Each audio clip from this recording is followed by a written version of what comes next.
Hello, welcome to the Women Who Code podcast. My name is Liz Harney. I'm an email automation specialist at Women Who Code.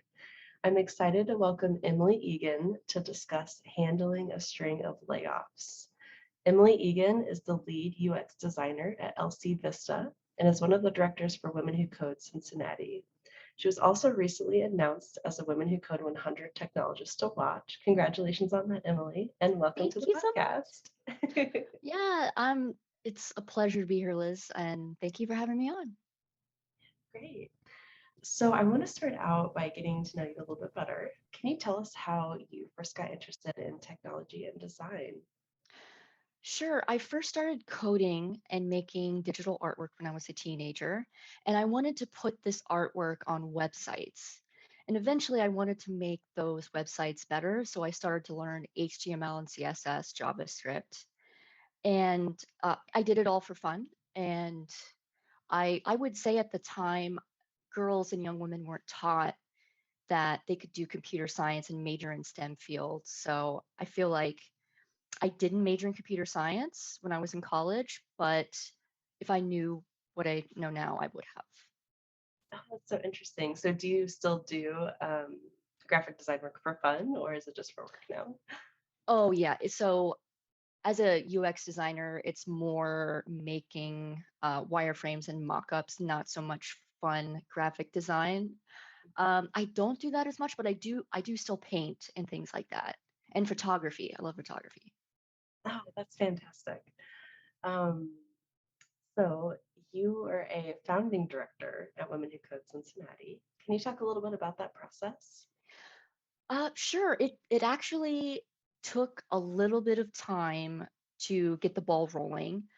This was prior to the pandemic, and I wasn't the only one. It was two other senior developers and myself that decided we wanted a space for women in technology, and there wasn't anything around here in Cincinnati. So we contacted Women Who Code for a period of about 3 to 6 months and met with other organizations in Cincinnati to get funding and to get space so we could host these local events. This was like March, like right before the pandemic hit.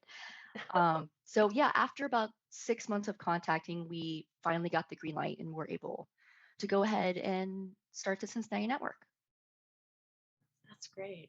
Um, your involvement as a director of Women Who Code Cincinnati, what kind of effect has that had on your career thus far? Well, I will say that I try to go for companies that really value volunteer work, outside mentorship, diversity and inclusion. So it always comes up in interviews. Everybody wants to know, what do I do as a director and what kind of leadership skills you learn. I would say that it has also helped my presentation skills. Like now I really love doing presentations in my company, and I love when I get that ability to do that. So it definitely helped there. Also networking. We do a lot of local networking. So there are more job opportunities and just an ability to gain a larger network. Yeah, that's great that you said that. I feel like we hear that a lot from Women Who Code members is that they have their first speaking engagement through a Women Who Code event. So that's really cool that you've been able to feel like you've increased your skills and bettered your skills through that. Yeah, definitely. Can you tell me a little bit about your career progression? Sure. So for my entire career, I have always done design and development work.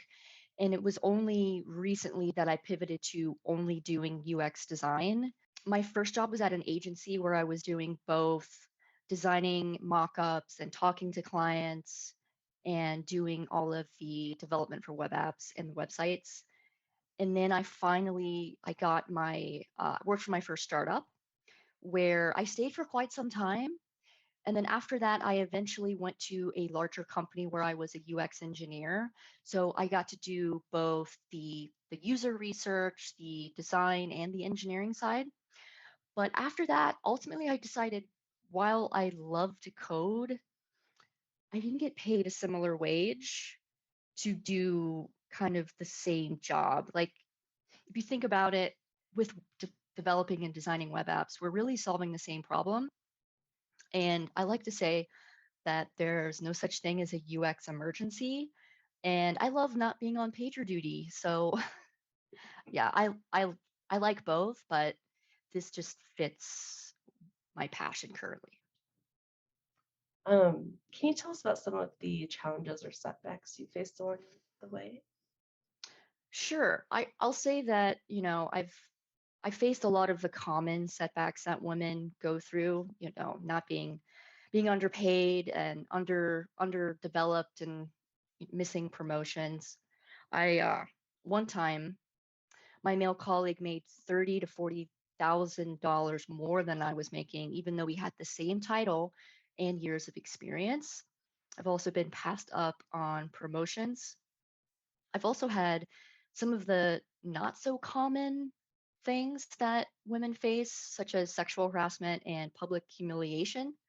Uh, I remember one interview I was asked, this was with a smaller company earlier in my career. During my interview, a man asked, you would be the only woman here. Are you fine working with men? And I was kind of shocked by that. Like, what do you mean? Am I comfortable working with men? I still think about that question this till this day.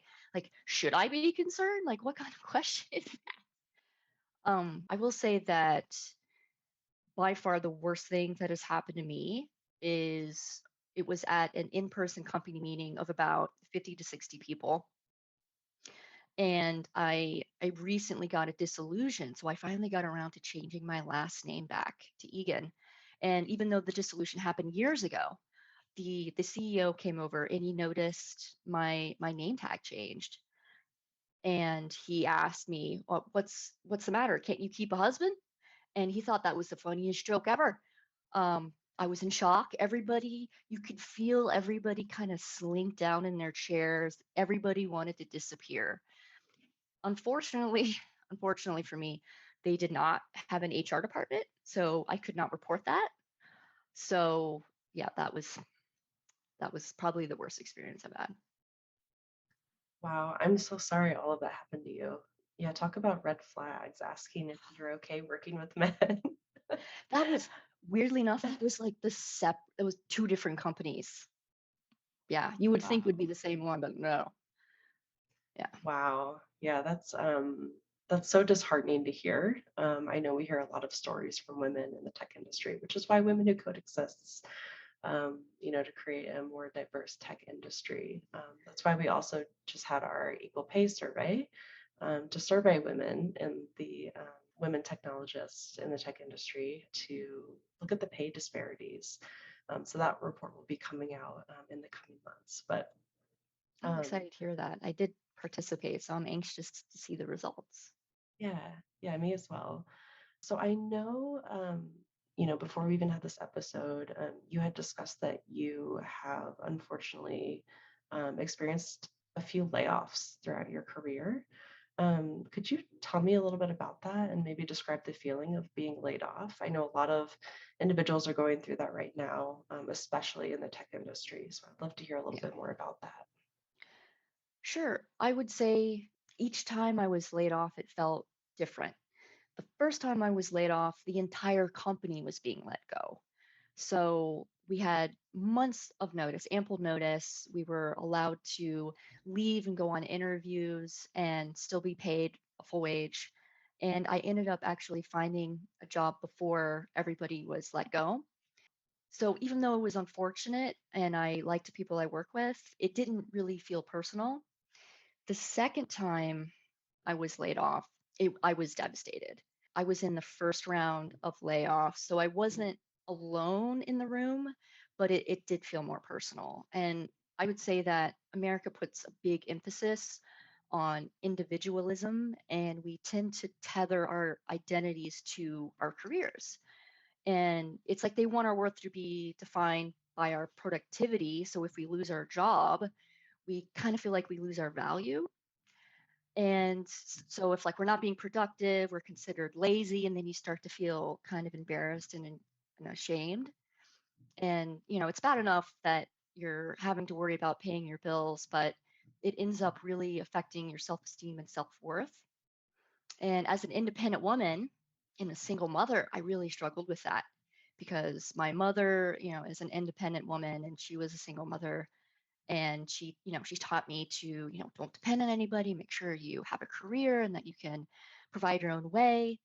And it took some time for me to get over that mindset that I was more than just how much money I made and more than my career. Yeah, I can imagine that being really difficult. I think that's something a lot of us face. I think maybe especially as women, feeling like our self-worth is really wrapped up in our careers, and how successful we can become.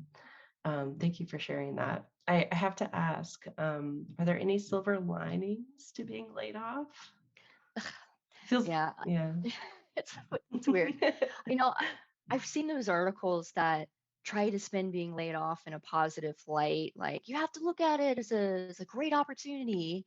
And I find it kind of hard to digest a bit because I guess that some people are uncomfortable with bad feelings, so they want to try to minimize it. But my feeling is in order to get past it and move forward, you have to face the reality. And the reality is that what your experience is traumatic.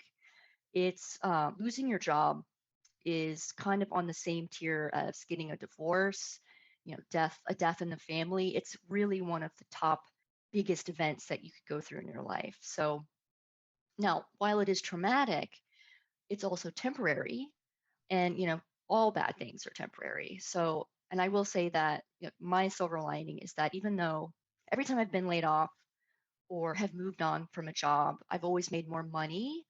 I've had better work cultures and better benefits. So even though it is traumatic, it is also worked in my favor, or at least so far. Knock on wood, so far. Yeah, those are some really great points. Kind of honoring that moment and sitting with it and realizing that you are going through a tough time, but also realizing that it's temporary. I think it's really easy to forget that that's a temporary situation. So thank you for making that point. What are some things people don't know about being laid off? I would say there are about three that come to mind. So first, when you're about to get laid off, they bring you into that little room, or now it's more of like a Zoom meeting with HR, and they have one objective, and that one objective is to get you to sign that separation agreement. The deal is you sign the paperwork and then you get the severance money. And most people, it's very traumatic and they just want out of that room. They want off that meeting. So they end up signing and not really understanding what they're signing. So, and the paperwork is full of legal jargon to really make it confusing. They put it there to confuse you. And the most important thing to understand, like before you sign it, is that you're signing away your ability to take legal action against the company. And in most instances that I've found that you're also agreeing to not speak ill of the company or speak ill of anyone within the company. And that's what that non disparagement clause is for at the bottom. The next thing would be company stock. Now, typically in a startup, you are given company stock, and but that stock has to vest for 4 years. And if you are let go before that time frame, you lose your stock options. They go back to the company. Now, if you manage to stay there for 4 years, you have an option to buy that stock. But most people, myself included, don't have the thousands of dollars to purchase that stock. So then it goes back to the company again and is distributed to other new hires. That's why I find that it's wise to not take less base salary and more stock options because most startups fail and you won't really get to see those come to fruition. The next thing is Cobra Insurance. Now you have the option to purchase Cobra Insurance, and what that is essentially their insurance, but it's no longer subsidized by your employer. So you have to pay full price. Now you don't have to take it, but most people do. I myself did have to take it, and it is could be very expensive. The last time I had to purchase it, it was about $1,500 for myself and my child. Wow. Thank you Yeah, for sharing those. Those are really good points. That is so expensive. it is really, I mean, depending on the insurance that your company has, it could be lower. Mhm. Sure, sure. That's a really great point too about not accepting a lower base salary for stock options, especially for those startups. That makes a lot of sense. So, if someone's being laid off, what's your suggestion for the first thing they should do? So my advice is going with the assumption that you already have your resume perfected and you have your portfolio if you're a designer or your GitHub up to date if you're a developer. I would say the first thing you want to do is don't immediately sign the paperwork that day because you will be emotionally compromised.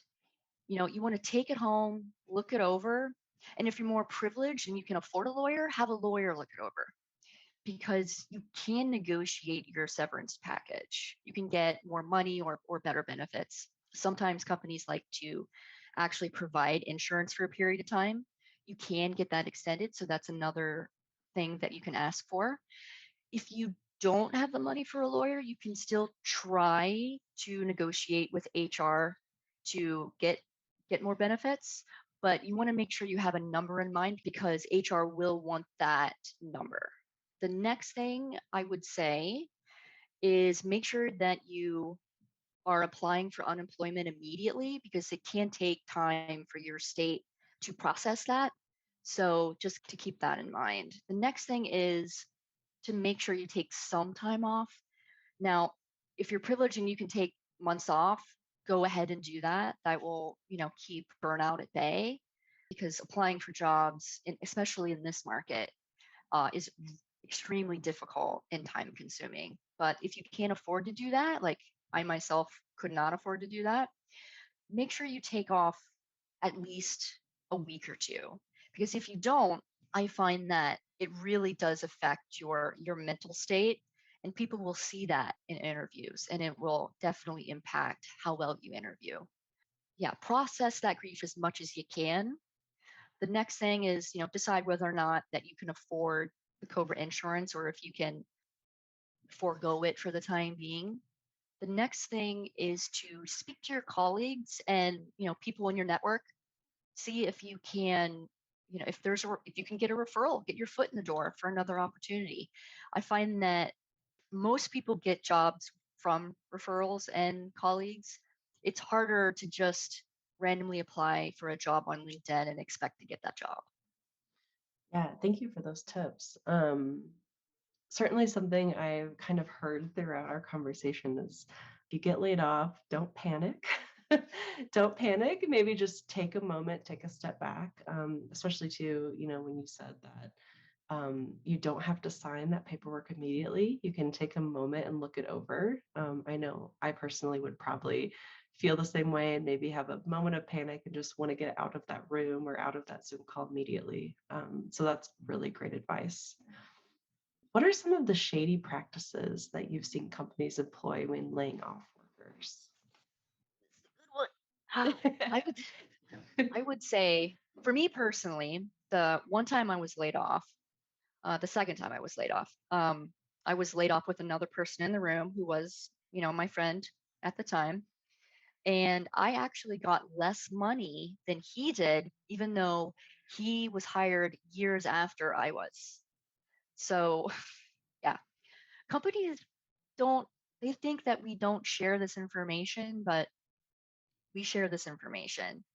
And, at the time, I was emotionally compromised. I didn't know you could even negotiate. So I ended up not asking, for what I deserve, which was at least the 1 week per year. I didn't get that.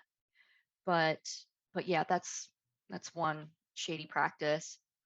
And overall, I think any company that requires that you only give the severance money if you sign legal paperwork, signing away your right to talk about any kind of cruel layoff or offboarding practices is shady. I feel like it's manipulative, and I feel like people deserve better than that to feel like they're forced to sign this paperwork.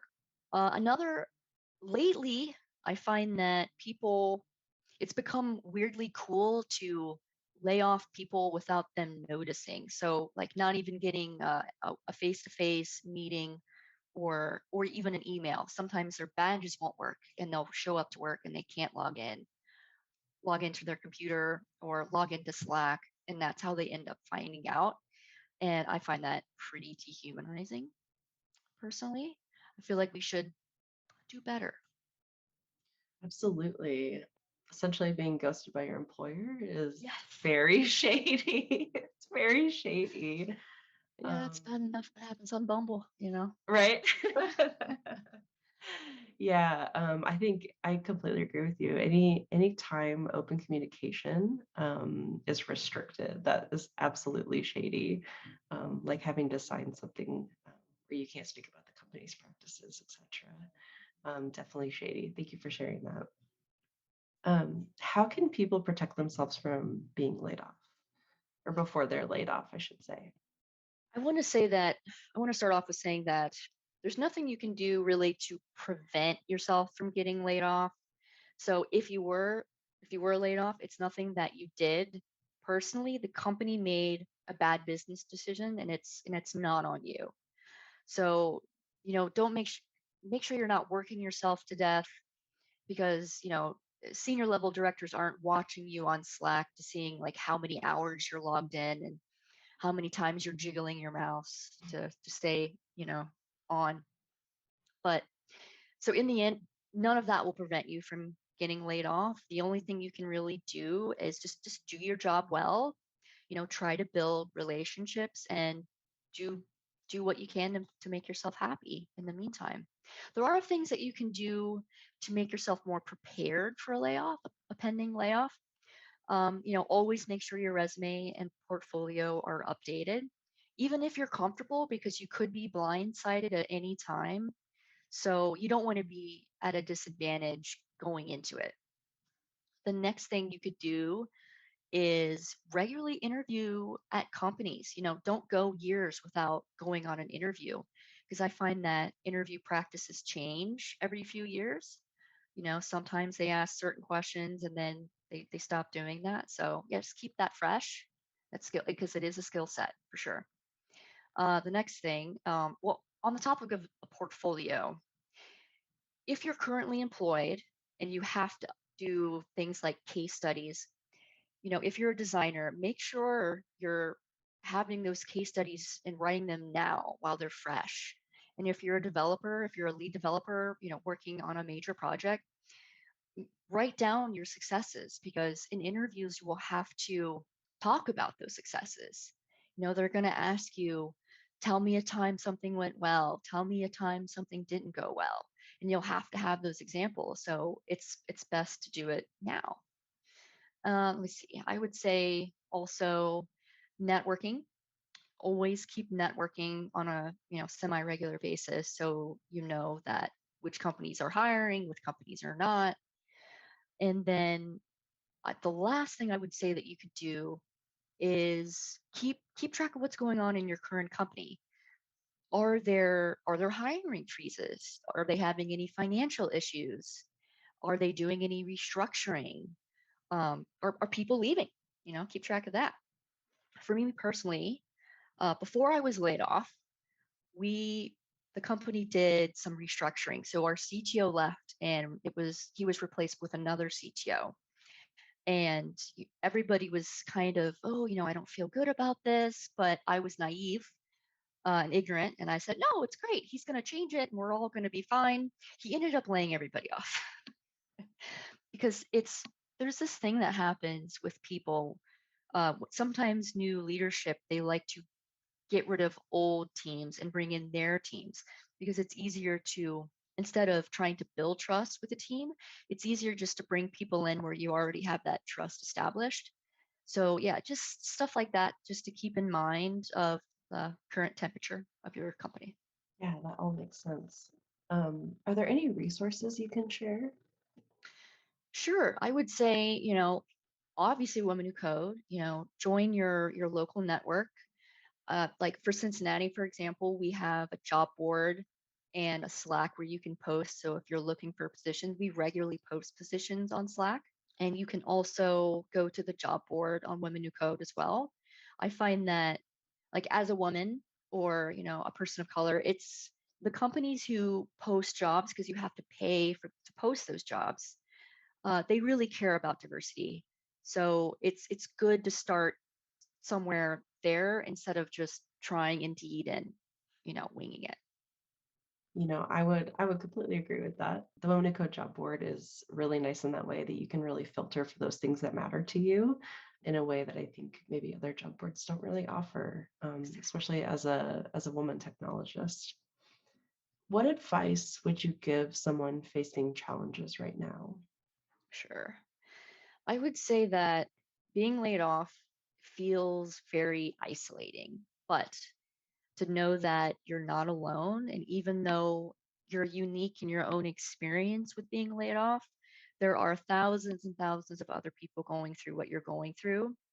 And I'm sure that you can find, like, they have grief groups. I'm sure there are groups for other people being laid off where you can connect to somebody else and kind of vent and share. And also, share your feelings with your friends and colleagues as well.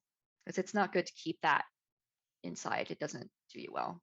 Another thing is that if you're finding yourself being really burnt out by constantly applying for jobs and going on interviews after interview after interview, make sure that you're not doing too much in a day. The last time I was looking for a job, I had to really space out what I was doing.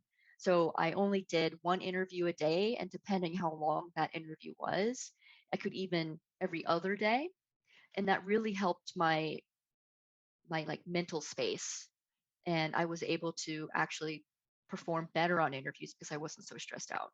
Yeah, thank you for sharing that. That we're about to launch an Apply Anyways series for women who code, and that's something we recently talked about is not getting burnout while you're interviewing, because I think it can happen, especially if you are a little nervous and you want to apply to all these places at once or whatever it may be. I think it's really easy to quickly get burnout if you don't take time for yourself. So that's really great advice. Thank you for sharing that. No problem. So this has been a wonderful conversation we've had today. Do you have any final thoughts that you want to share? Sure. You can follow me on Instagram at Emily Egans, Egans, and LinkedIn is Emmy Egans. I have a Twitter, but I don't use it. I'm kind of waiting for Blue Sky.